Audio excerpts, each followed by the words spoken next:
प्राकृतिक आपदा आनी है तो सबके मोबाइल पे एक अलर्ट आ जाता है, एक मैसेज आ जाता है। वो ऐसा इसलिए हो रहा है क्योंकि लखनऊ में क्षेत्रीय मौसम केंद्र का उद्घाटन किया गया है। उत्तर प्रदेश की राजधानी लखनऊ में एक क्षेत्रीय मौसम केंद्र रीजनल मेट्रोलॉजी सेंटर का उद्घाटन किया गया है। यह विशेष रूप से उत्तर प्रदेश, उत्तराखंड और आसपास के क्षेत्रों के लिए अत्यधिक सटीक, स्थानीयकृत और प्रभावी आधारित मौसम पूर्वानुमान प्रदान करेगा। राज्य में ऑटोमेटिक वेदर स्टेशन की संख्या 59 से बढ़ाकर 107 और लाइटनिंग सेंसर बिजली गिरने का पता लगाने वाले सिस्टम पहले 0 थे, उससे बढ़कर 7 हो गए हैं। तो इससे क्वेश्चन कैसे बनेगा? सबसे पहले तो अगर डायरेक्ट फैक्ट पूछेगा तो यही क्वेश्चन पूछेगा कि उत्तर प्रदेश में कहाँ पर क्षेत्रीय मौसम केंद्र का उद्घाटन किया है, तो आप लोग उत्तर देंगे लखनऊ। और अगर अंदर सेंटेंस वाइज क्वेश्चन पूछता है कि ये लिखता है कि ये उत्तर प्रदेश में जो लखनऊ में जो क्षेत्रीय मौसम केंद्र का उद्घाटन किया गया है ये उत्तर प्रदेश तक ही सीमित है, उत्तर प्रदेश के बाहर अन्य किसी स्टेट से नहीं इसकी मतलब कि मौसम संबंधी जो मैसेज हैं वो जाएंगे, तो सेंटेंस गलत हो जाएगा। ये उत्तर प्रदेश के जो समीपवर्ती स्टेट हैं उनके आसपास के जो ज़िले हैं उसमें भी ये प्रभावी है। और ऑटोमेटिक वेदर स्टेशन की संख्या पहले 59 से उससे बढ़ाकर 107 हो गई है।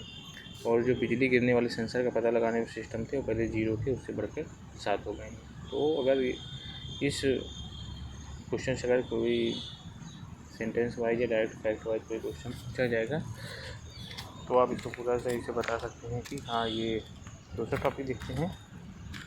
दूसरी घटना है करंट अफेयर की कि भूटान सरकार के साथ ऐतिहासिक बौद्ध पर्यटन समझौता।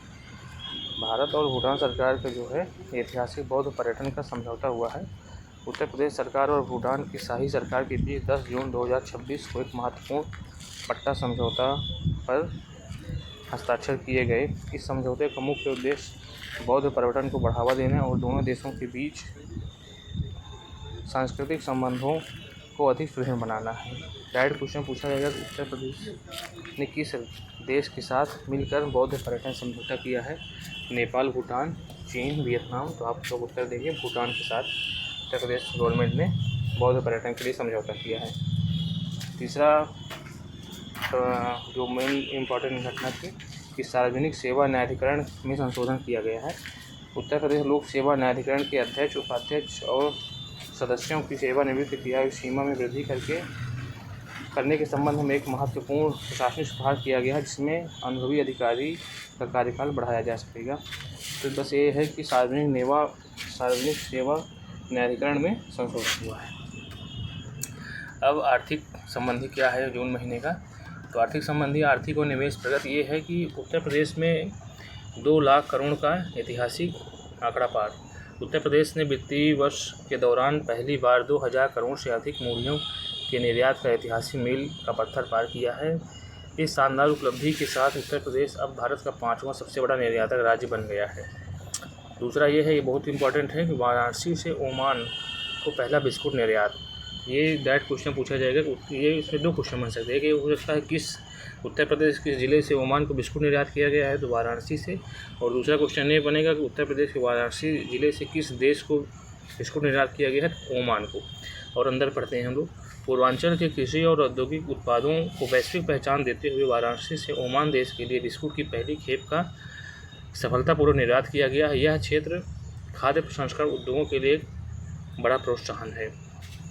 तीसरा है बेंगलुरु इन्वेस्टर डायलॉग। कर्नाटक के बेंगलुरु में आयोजित इन्वेस्टर डायलॉग में उत्तर प्रदेश देश के एक उभरते हुए इन्वेस्टमेंट हब के रूप में प्रदर्शित किया गया है, जिसके तहत तकनीकी और विनिर्माण क्षेत्रों के कई दिग्गज राज्य निवेश करने की इच्छा जताई है। डायरेक्ट क्वेश्चन आ जाएगा कि इन्वेस्टर डायलॉग कहाँ हुआ? तो बेंगलुरु में हुआ, उसमें उत्तर प्रदेश ने भी भाग लिया था। तीसरा टॉपिक है कि बुनियादी ढांचा और रक्षा ऊर्जा संबंधी क्या हुई जून महीने में? Defence drone innovation hub. देखिए, जो लोग लोअर पीसीएस की तैयारी कर रहे हैं उसमें 10 नंबर का साइंस एंड टेक है। साइंस एंड टेक में जो आपको टॉपिक दिए उससे क्वेश्चन तो आएंगे ही, लेकिन जो यूपी के करंट साइंस एंड टेक के बनेंगे और जो इंडिया के करंट साइंस एंड टेक के बनेंगे, इकोलॉजी एनवायरनमेंट में भी जो यूपी के करंट बनेंगे और जो इंडिया के करंट बनेंगे उनसे भी क्वेश्चन रहेंगे। उनसे हमें लगता है कि देखिए ज़्यादा मात्रा में क्वेश्चन रहेंगे, क्योंकि जो करंट में घटनाएं हो रही हैं साइंस एंड टेक से संबंधित और इकोलॉजी एनवायरनमेंट संबंधित वो उन टॉपिक में पूछे जाएंगे, इसलिए मैंने इनको अलग से रख दिया है। तो टॉपिक बना दिया है कि जून महीने में क्या हुआ है बुनियादी ढांचा और रक्षा ऊर्जा, ये आपकी साइंस एंड टेक में जाएगा। देखते हैं हम लोग। डिफेंस ड्रोन इनोवेशन हब, इसमें क्या है कि उत्तर प्रदेश को देशों के प्रमुख रक्षा विनिर्माण केंद्र के रूप में स्थापित करने के लिए राज्य में डिफेंस ड्रोन इनोवेशन हब की स्थापना की जा रही है। इसके तहत सेना और सुरक्षा बलों को अत्याधुनिक स्वदेशी तकनीकों का विकसित किया जाएगा। और ये किस आईआईटी के इसमें नहीं लिखा हुआ फैक्ट आपको मैं बता दे रहा हूँ, आप लोग देख रहे हो नोट कर लीजिएगा कि ये आईआईटी कानपुर की सहायता से किया जा रहा है। डिफेंस ड्रोन इनोवेशन हब जो किया जा रहा है ये आईआईटी कानपुर की तरफ से किया जा रहा है। अगला है नौसेना सौर वाटिका का उद्घाटन। इसमें यह है कि लखनऊ में भारतीय नौसैनिकों के सौर और गौरवशाली इतिहास को प्रदर्शन करने के लिए ओपन एयर नौसैनिक संग्रहालय नौसेना सौर वाटिका का उद्घाटन किया गया है। यह युवाओं में देशभक्ति और सशस्त्र बलों के प्रति सम्मान जगाने का कार्य करेगा। तो ये इंपॉर्टेंट है कि नौसेना सौर वाटिका का उद्घाटन कहाँ किया गया है, तो हम लोग क्या बताएंगे, लखनऊ में किया गया है। कहाँ किया गया है, लखनऊ में। अगला हम लोग देखते हैं, इसमें ओपन एयर नौसैनिक संग्रहालय नौसेना सौर वाटिका का उद्घाटन किया गया है, लखनऊ में, इम्पॉर्टेंट है।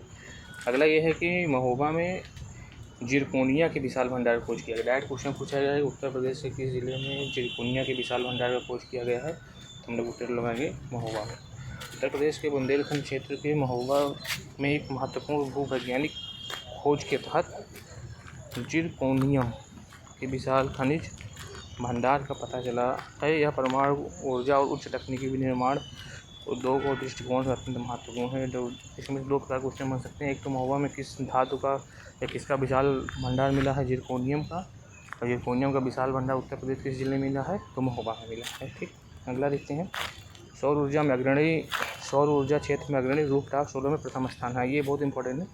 जून महीने में नवीनतम आंकड़े के अनुसार उत्तर प्रदेश में रूफटॉप सोलर इंस्टॉलेशन और सौर ऊर्जा उत्पादन क्षमता में देश के अग्रणी राज्यों में शुमार हो गया है। रक्षा भूमि पर भी पहले बड़े पैमाने में सौर ऊर्जा प्रोजेक्ट को मंजूरी दी गई थी। मतलब उत्तर प्रदेश जो है रूफटॉप सोलर में प्रथम स्थान पा गया। पूरे 28 राज्यों में अगर देखा जाएगा तो रूफटॉप सोलर में पहला स्थान किसका आ गया, उत्तर प्रदेश का आ गया।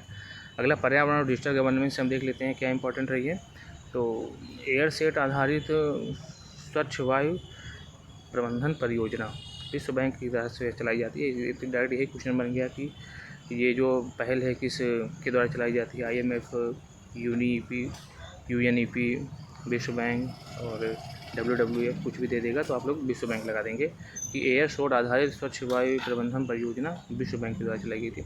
विश्व बैंक के सहयोग से उत्तर प्रदेश में पहली बार एयरसेट आधारित स्वच्छ वायु प्रबंधन परियोजना शुरू की गई। बहुत इंपॉर्टेंट है। इसके तहत क्षेत्रीय स्तर पर वायु प्रदूषण की स्रोत की निगरानी और उसके शमन के लिए एकीकृत प्रयास किए जाएंगे।